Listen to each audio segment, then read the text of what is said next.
Я взяла анализ на COVID-19, будут делать ПЦР-методом в противочумном центре в течение 10 дней. Ожидайте ответ. За ответом можно не приходить, ответ можно проследить через сайт.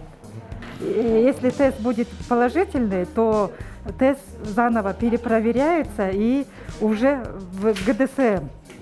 И с вами свяжутся другие сотрудники и уже скажут, что делать, как быть. Инициативная группа предпринимателей и меценатов совместно с Республиканским штабом и Минздравом, а также с сетью лаборатории Абонецкого на новой, специально созданной для проекта производственной базе лаборатории вирусных исследований и редких инфекций, запустили систему массового лабораторного диагностирования COVID-19. Мы этим проектом занимались последний месяц, то есть 28 марта мы начали подготовку, шла очень большая, колоссальная работа была проделана, и очень большую поддержку нам здесь оказало государство в лице Министерства здравоохранения Кыргызской Республики. Они предоставили нам соответствующее помещение, которое соответствует всем требованиям и стандартам. На сегодняшний день мы по разнарядке Минздрава готовы выполнить 3055 бесплатных ПЦР-тестов на коронавирусную инфекцию. Это в рамках гранта. Сдача анализов граждан на лабораторное исследование будет осуществляться по направлению Министерства здравоохранения в установленном порядке.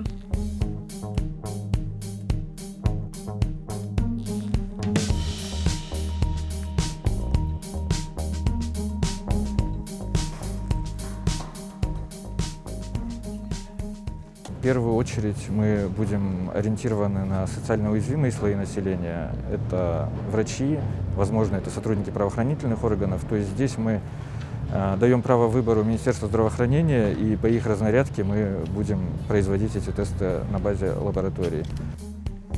Проект полностью будет реализован за счет пожертвований предпринимателей и меценатов. Первым, кто откликнулся на данную инициативу, стал Бабур Тольбаев, генеральный директор микрокредитной компании «Молбулак».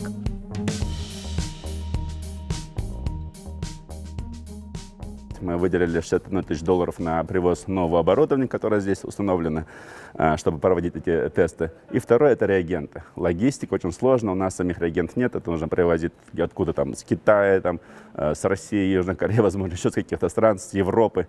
Вот, поэтому мы сперва выделили на оборудование $61 тысяч, потом $65 тысяч на тесты, по сути. И сейчас я для себя предназначаю, что мы еще $35 тысяч выделим, и будет $100 тысяч на реагенты и тесты, и еще $1 тысяч на оборудование.